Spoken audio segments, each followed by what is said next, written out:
for forgiveness. Motivation is a powerful thing. When you get motivated to do something, somewhere you got to get fired up. You got to have a reason for what you do a lot of times. What's your motive? What's the motive behind it? The word motivation means to provide with an incentive. Move into action. Have you ever wanted to do something but you just didn't get it done? You intended to do something but you just didn't quite get it done? You wanted to do something, you planned to do something, but somehow you just never got around to getting started and getting it done.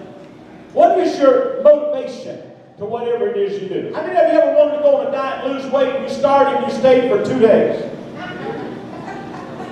I remember going on a diet one time and I was so excited to go on that diet. I was going to lose weight, and about the time I got started, somebody gave me a piece of paper that told me about the Oreo cookie diet. And when I saw Oreo cookie diet, I knew that had to be from God. Because I love Oreo cookies. And when I saw something that said the Oreo cookie diet, I said, I got to see this. And it says you eat 1 Oreo cookie and a glass of milk for breakfast. You eat 2 Oreo cookies and another glass of milk for lunch. And you eat the rest of the bag for dinner. And then it said, any of them that are broken, don't worry about it. You can eat all of them because all the calories have leaked out. And I thought, man, I like that idea of the Oreo cookie diet. But the truth is, sometimes we just don't get motivated to do the right thing. When you have a health condition, you have a heart attack, you have a doctor tell you have high blood pressure, you can have a stroke, immediately you get motivated. Dear Sister Edie Larson is here today, and she got motivated when the doctor told her to throw away her salt shaker. That lady loves salt.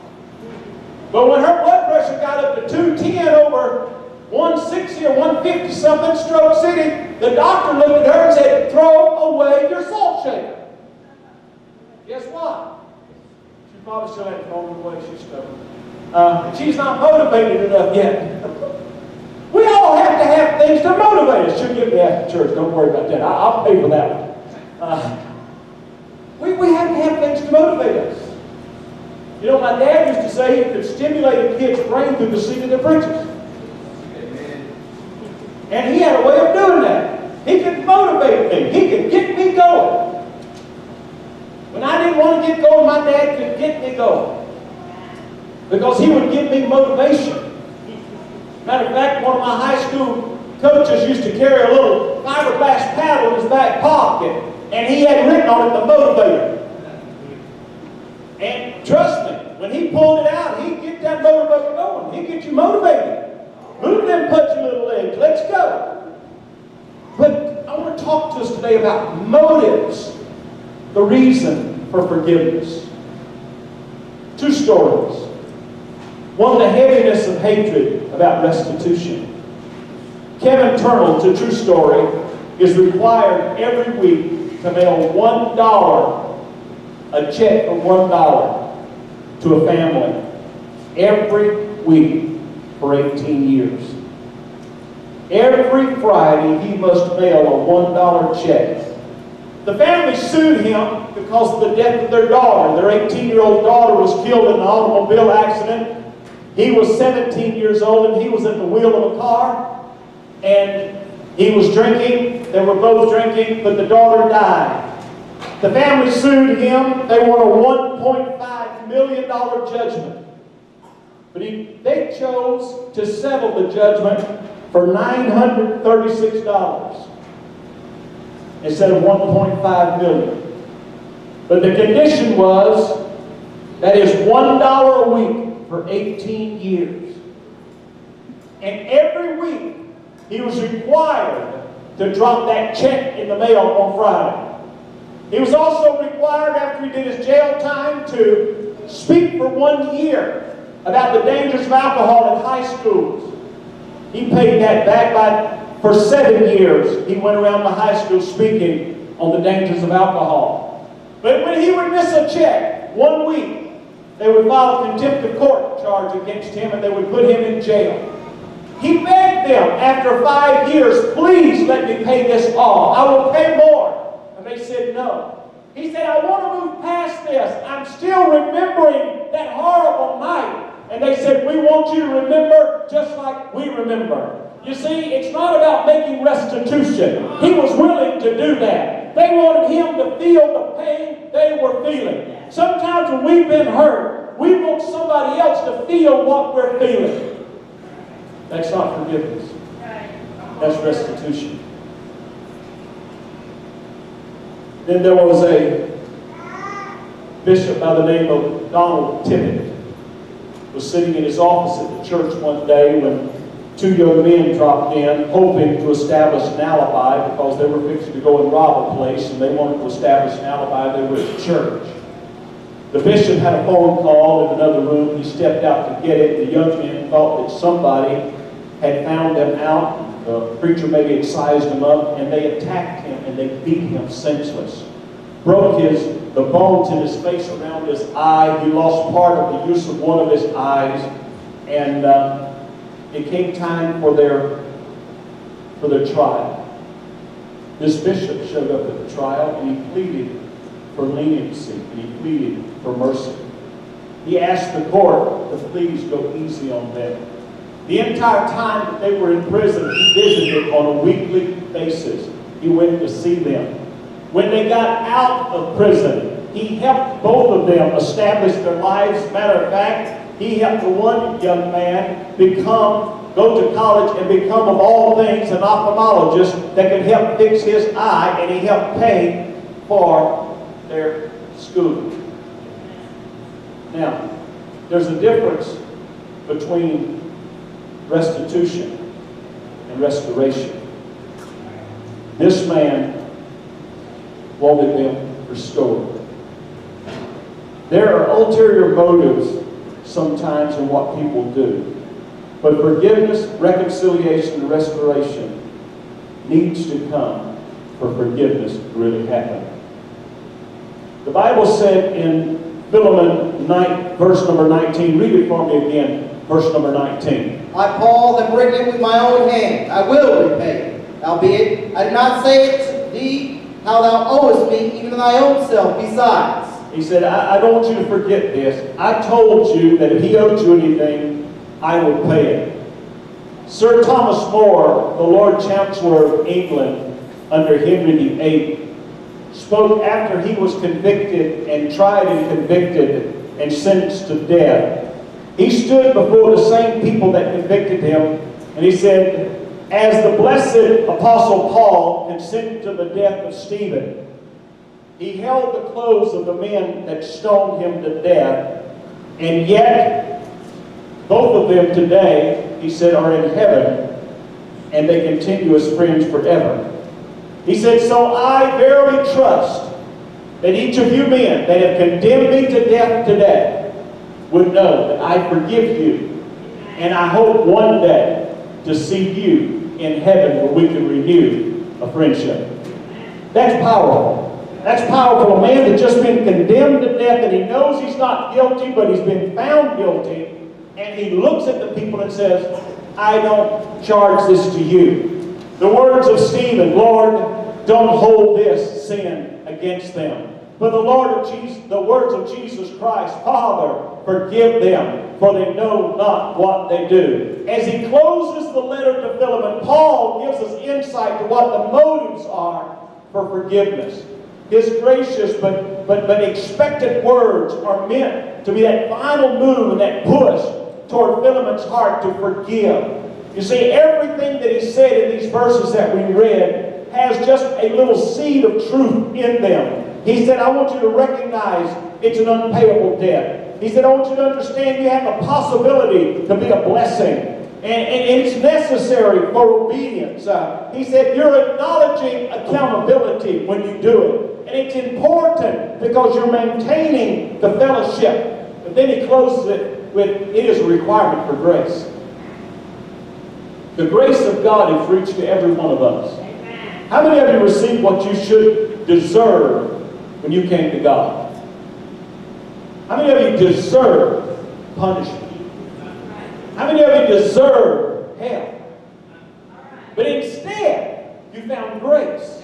You didn't earn it. You found grace, that unmerited favor, where God says, don't worry about it. The prodigal son, when he came home, he was wounded, he was barefoot, he was nasty, he was hungry. And he told his dad, Dad, I'm no longer worthy to be called your son. Make me a hired servant. His dad said, shut up, boy. Put shoes back on his feet. Put the best robe on him. Kill the fatted calf. Why? Because that's the way God operates with His children. When we come home to God and we're broken, and we've been beat up by the world, and we've been in sin, and we've done wrong, we find open arms God that said, just come on home. Now, don't think for a minute that Daddy didn't have a long talk with that boy later. I know enough about daddies. But that wasn't the time. It wasn't the place. I'm telling you, Praise Tabernacle, I don't care what condition anybody comes through that door. I don't care. I don't care what condition they come through that door. I want them to find open arms. Somebody that will love them and say and shout, we're happy that you're home. I don't care where you came from. See, Praise Tabernacle is where you don't have a past, you do have a future. Your past is under the blood of Jesus Christ. You repent of your sins, it's gone. We'll baptize you in Jesus' name. We'll bury it forever. Paul was mentioning his own handwriting here. I thought that was interesting. Read that verse again, the first part of it. Listen to what he said. I, Paul, have written it with my own hand. Most of the time when Paul was writing, he had a scribe to do his writing for him. But in the interest of urgency of whatever it needed to be, there was something about him taking that pen in his own hand and writing. I have in my Spirit Lifter file about a dozen or so letters that came from Brother Charles Grisham, who was a pioneer amongst us in Pentecost. And Brother Grisham spoke at the first marriage retreat I ever attended. I put it on, actually. Sister Blizzard and I put it on for the District of Georgia when I was youth president. And it was the first one Georgia ever had. And Brother Charles Grisham came and spoke. After it was over, I received a letter in the mail from Brother Grisham. And I thought it was so special because it was in his handwriting. And I saved that letter. Later I would find out that he made it a point to write 2 letters every single day.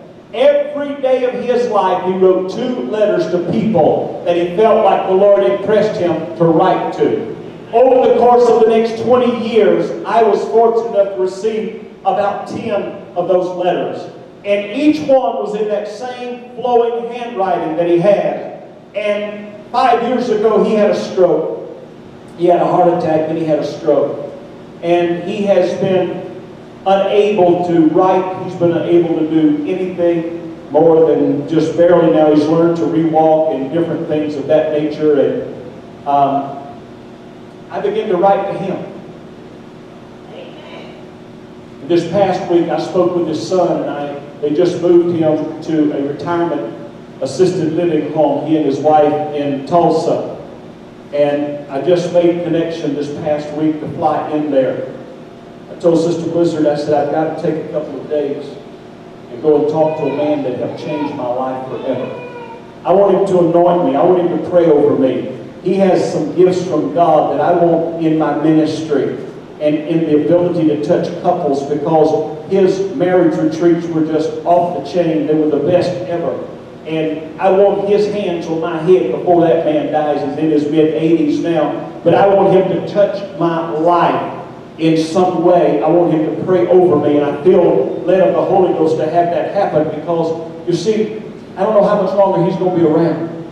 But there's a special anointing on his life. Brother T.C. Montgomery, that started the Tupelo Children's Mansion in Tupelo, Mississippi, I knelt beside a couch where he could not even sit up on. He was so sick they had him laid there. And I said, Elder, I want you to anoint this head right here. I want those hands right here on this head. Brother Stanley Chambers, Brother Nathaniel Urshan, I've had men in my life to pray over me, because there's something about the anointing that I won't hear. I realize it comes from God. But when God gives a man a special anointing, there's something about that anointing that he has the ability to help pass it on.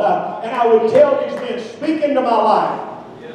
So I'm making preparation to spend a couple of days with Brother Grisham, whatever time he's able to spend there, just because I want him to know that when he wrote it his own hand, it had an impact on me. I am sure that when Philemon opened that letter and he saw that Paul had written it with his own hand, that Paul was taking a special interest in it, it meant something to him. You see, the debt was owed on both accounts. Onesimus owed a physical debt, but Philemon owed a spiritual debt. Onesimus owed a temporal debt, but Philemon owed an eternal debt. The point that I'm trying to make is this: you forgive because you have been forgiven. When you understand that I've been forgiven, now for me not to forgive is not Christian. Forgiveness is taking responsibility from my side to release the offender from the alienating act and effect of the offense that it's had on our relationship. Let me ask you a question today. Who are you indebted to? Who are you indebted to? All of us are indebted to somebody. We're all indebted to Jesus.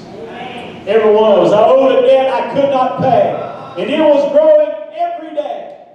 But Jesus paid it all for me. But that's not all. I'll be honest with you. I owe a debt to my wife. I told the church here one day when I was preaching that I said, I'm going to shock some of you today, but you may not know this, but you need to understand that Sister Blizzard's been married to 4 different fellows. That's the same look that guy. I turned and happened to glance behind the screen and Sister Blizzard goes, I said, it's the honest to God truth. She was married to a young, fiery evangel. A young pastor that thought he knew everything till he crashed and burned. She was married to an entrepreneur businessman that just couldn't be satisfied with one business, had to have 5 businesses going, and she stood by him. When they lived in a mansion and when they lived in a shack, she was right by him. And she was married to a preacher that was broken and realized his calling was helping hurting people. And she stood by him. I said, now she's married to a broken down, crippled old guy. That's me. But I was all 4 of those. I owe a debt to my wife. That's the reason last October when I asked her what she wanted for our 40th anniversary, I said, babe, what do you want for our 40th anniversary? For your 40th anniversary, just tell me what you want, I'll try to get it. She didn't hesitate. She looked at me. She said, I want 1 week off for every decade I followed your family around this country. I said, okay, I got that. Maybe that's not good for that, okay. So I got up and told the church, hey, my wife wants 4 weeks off. We didn't take it all at one time. I still owe her a week, by the way. Okay? We've taken 3, but the year's not out yet. I'm going to give another week and take her away. She deserves it. I owe her. I can't tell you how many times the phone would ring in the middle of the night and I would be up and gone because it's what's special. It didn't matter that we had something else planned and we were planning to do that. There have been times that we were on trips and I had to cut the trip short. I had to get back because somebody needed me, and I don't complain with that. She doesn't complain with that. But I owe it to her. I'm indebted to her. I'm indebted for every prayer she prayed for me. When I've been hurt by people and hurt by situations, but yet she would keep on praying. And she would tell me, come on, honey, you're going to be all right. Get up from there. I'm indebted to my wife. I'm indebted to my daughter. She's the only child we have. But I'm indebted to her. I'm indebted to her that she wanted to live for God. I'm indebted to her because even whenever we didn't see eye to eye, I'm wearing a knee brace today, not because I feel like I need one. Some of you realized I took a little tumble that wasn't real graceful last week right over there and twisted my knee out pretty bad. But I'm indebted to the prayer team of this church. I am indebted to you. Because I'm going to tell you, you don't get 60 years old and take a fall like I took last week and wrench a knee as bad as I did, that swelled up so big and I couldn't move it by the time I went to bed on Sunday night. But some of you got to praying until you moved to heaven. And I'm indebted to you today. I'm indebted to you that I don't need this brace on my knee. I can walk without it. But my daughter said to me this morning, Dad, promise me you'll put a brace on your knee because you know you get crazy when you start preaching. I said, okay, I give in. But I'm indebted to her because a lot of times she didn't see what I was trying to tell her. But she loved God. She loved the church. She was willing to do. I'm indebted to this church. I'm indebted to you. Every one of you, I'm indebted to you. For your prayers, for your love, for your support, for the way you stood by us, the way you've helped us, the way you've helped us grow, the way you've encouraged us whenever we maybe need encouraging, for the little things and the big things. I'm indebted to you. I'm indebted to my friends. I'm indebted to a man by the name of Martinez. Cardi's gone to be with the Lord now, but Cardi and I were like twin brothers. We were both about the same size, except he was 6'2" and 400 pounds, and I was 5'8" and 400 pounds. But the two of us together could play some mean racquetball. We beat skinny preachers all day long playing racquetball.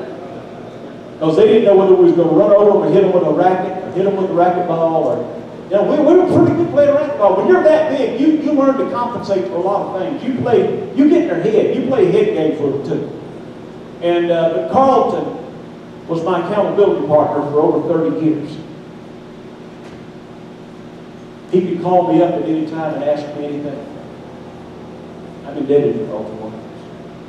He's dead and gone now, but I'm indebted to him. I'm indebted to all those many times when he would call me. He'd say, "Are you okay?" The day that I was pastoring the church in Georgia, we'd given our lives to build a church there. My wife had moved out of a 3,400 square foot home with a pool and lake and driving a Mercedes, and we had gone and lived in Sunday school rooms in the back of the church for 2 years until we built the church. And we did without. Drove an old car that smoked. We did without. It was a long ways from where we had been. But the day that somebody slipped a note under my door, the Lord had blessed us. I was able to find a house to rent out in the country on 10 acres. It was a beautiful home. And we thought maybe we just invite everybody out for a cookout, let them see how God had blessed us. There was a military man that was going to be deployed for a year. And it was a meeting that God orchestrated. And he said, "Preacher, I just wished I could find somebody that I could trust to rent my house." He said, "I don't want it torn up, but if I leave it empty, it's going to be vandalized out here on these 10 acres. And I said, "You know what? I'm looking for a place. I don't know what you..." He said, "Oh, preacher, if you just live in that house, give me $400 a month, 10 acres and a 2,800 square foot beautiful new home." And it was a God thing. God saw the 2 years we lived in Sunday school rooms and said, "I'm going to give you a better place to live." And so we wanted to share the joy with the church. And so we cooked hamburgers and hot dogs and invited everybody out. On a Saturday night, on Monday, I went to my office and I opened the door. I saw an envelope and I picked it up. I sat down and I opened that envelope. And it looked like an extortion note. All the words were cut out of a magazine or a newspaper and taped to a piece of paper. It said, "You're a crook. You're stealing from the church to live in a beautiful home. Why don't you leave town? You're no good." Now, I'll tell you something else about me. I'm redneck. I'm redneck. And you're about from that little bald spot on the back of my head to the heel on the back of my feet. You understand? And that redneck side of me jumped up in a hurry. And about that time, my phone rang. It was the church phone. We didn't have cell phones back then. First United Pentecostal Church. Andy? Oh, hey, Cardi. How are you? I'm fine. Dead silence. I lied. We all do that sometimes whenever we do like that. He said again, "Randy Paul," he knows my real name. How are you? I said, I'm so mad right now I could buy a 10-penny nail and spit roast. I'm pretty mad right now. He said, why did God tell me to call you? I said, I don't know, but I can go call you. He said, no. You don't hang that phone up. God told me to call you. He told me to call you right now. You tell me what's going on. I said, Father Frank, we have given our lives to this church for 2 years. We've done without, we've sacrificed. I went through everything I was feeling. I said, and I get a letter, and it's words pasted to a piece of paper. Some yellow, belly, cheap coward won't even write with their own hand, right? No, I'll find him. He's an investigator. I can track a lot of things. I said, I'm going to find out who did it. He said, do you believe God had me call you? Well, it's hard at that moment to say no. I wanted to say no. Finally, I gave in and said yes. He said, do you trust me? I said, Carter, you know I trust you with my life. He said, I want you to do something. And I said, what? He said, I want you to tear that letter up. I said, ain't no way, God. I love you, but ain't no way I'm tearing this letter up. No, sir. I know somebody gonna eat this letter without salt. I'm fine. He said, Randy Paul, you listen to me, boy. And when we got into those tones, we've been in those tones with each other. When we get along, we go out there and get it on. We've been there. He said, God told me to call you, and now I know why. He said, but this time you're going to do what I said to. He said, tear it up. And I tore it one time. He said, you just tore the edge off. He said, I said, tear it up. I want to hear it tearing. So I tore it again. He said, no, tear it up. Tear it some more. Tore it again. And I said, how in the world can you be in Dangerfield, Texas, and you're seeing me all the way in Augusta, Georgia? He said, keep tearing until I tell you to quit. I tore it up. He said, now, I want you to lay the phone down. I want you to take all those pieces and I want you to go outside to the dumpster and throw them in the dumpster. I said, I'll just throw them in the dumpster. He said, no. I know you. The minute you hang that phone up, Scotch tape, here we come. Go put them in the dumpster. I'm paying for the calls. Just lay the phone down. I'll tell you what to do next. And I went. Did what he said. See, that's the problem whenever you trust somebody, you give somebody control in your life that can speak into your life in those moments. Every day is fine. It's no problem when everything's going along right. It's in those crisis moments that God puts somebody in your life that you have to trust them, that God put you in my life to tell me the truth. It may not like it. I may not feel it. I may not want to do it. But God put them there because God loved me enough to have somebody in my life to keep me on path. God loved Sullivan enough to put a Paul in his life that would keep him on track. So I threw it away. Came back inside. I looked over in that dumpster and it had been raining and it was wet and gooey and I don't care how bad I wanted it, I wasn't going to go dumpster diving. I got a little pride about it. I still remembered what it looked like anyway. But I went back inside. That's when he told me to get out all my colored markers and my little manila folder, write the letters that he gave me. In block letters, I began to print a different color every letter, S-P-I-R-I-T. He said, skip a space. What does that word say? I said, spirit.